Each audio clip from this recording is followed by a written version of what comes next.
Hello, it's Renee, the Practical Shaman with the Bookwalkers Club, and uh, you're probably watching this later because there's a small little group today, and that's okay, because we were just talking about how it's getting us to do the work. It's getting us to take that one small step. It's getting us to, well, I had to admit that I didn't fill out my sheet, but I did take that one small step, and that's kind of what I realized was that the funniest thing about walking for me is that if I put it in my mind that I got to take a walk, then it becomes a big thing.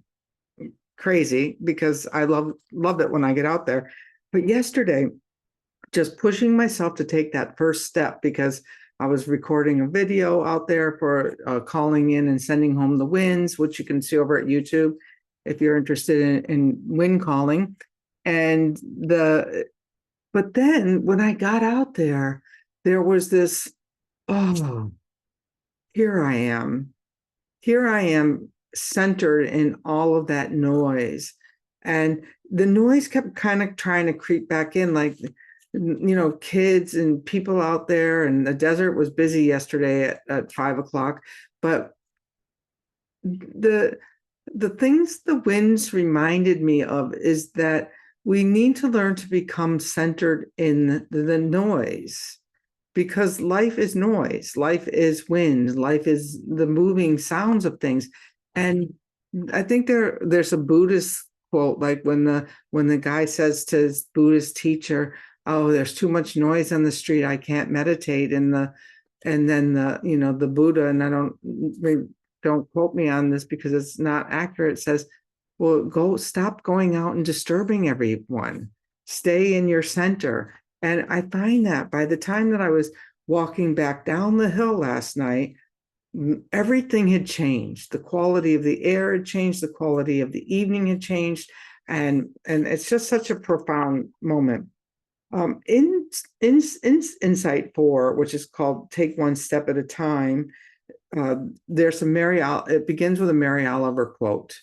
And I wanted to use more of the quote than we actually put in there. And so I'm going to read that to you today. And because this felt for me the reason that I walked last year.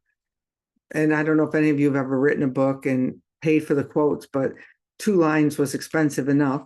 So it didn't get the rest of the journey. But this is a Mary Oliver quote called The Journey.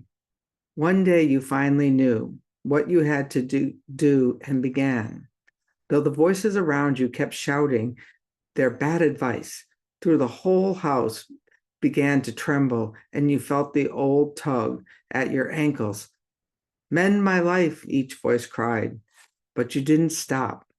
You knew what you had to do, though the wind pried with all its stiff fingers at the very foundations, though their melancholy was terrible, though the melancholy was terrible.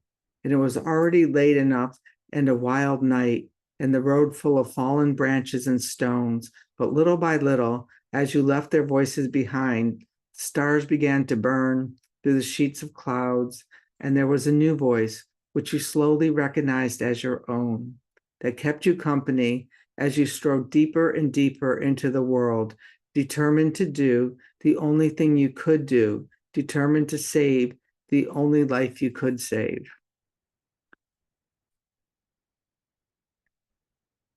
That Mary Oliver poem, I probably would have put the whole thing in, but my editor said, no, you're going to put in mend my life, each voice cried. But I hope that it inspired people to actually go to that poem and read it, because there's a place of taking a step in our lives where it's uncomfortable. Like, it's not, I talk about going out to take a walk as an uncomfortable, but there's bigger steps in my life that I'm taking now that are even more uncomfortable. Like that I know in a couple of months, my job is probably ending. And at 67, that means for me that my career in that addiction, behavioral health is probably coming to a close. and it doesn't mean that I'm going to stop working because, already, I don't know if any of you are close, but I'm going to Cincinnati in the second weekend of May to do a workshop for the Healing Touch community. And I'm looking at coming to the UK in the fall. If I get some people to walk the Cotswolds with me, it'll be that right before the end of that. And if I don't, I may take some people who want to go walk the Portuguese Camino. So I'm fluid. I do want to come to the UK this fall, and I've also reached out to somebody else yesterday who has an addiction conference that I could piggyback a few events because it makes it more doable. But there's this new step, there's this new doorway meeting me as I take the willingness to take that step. And that's the part that we have to remember is like, I felt in my early life that, God abandoned me, but I realized it was I abandoned myself, and that I'd always been cared for and I've always been shown the next way. But it's amazing that when we go to take that next step, how we can always be in fear. Like how do we always get in fear when my friends say, "Oh, you've always been able to manage to make a living. I don't know what you're afraid of." And yet it's this,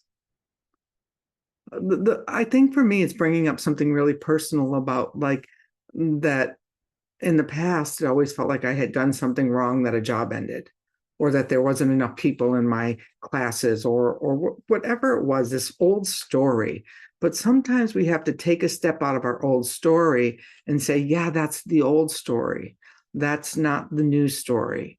And I think that's all I want to say about taking the next step. And then I'm going to open it up to the people who come live, because this is just a check-in every week. And I hope that if you're listening to these after, I would love to hear that, hey, I saw that, and either comment on YouTube or send me an email so that we know that you're here. And if you're not here, take that first step and show up here. All right. That's what I'm going to record. And then we're going to hear from the people in our group.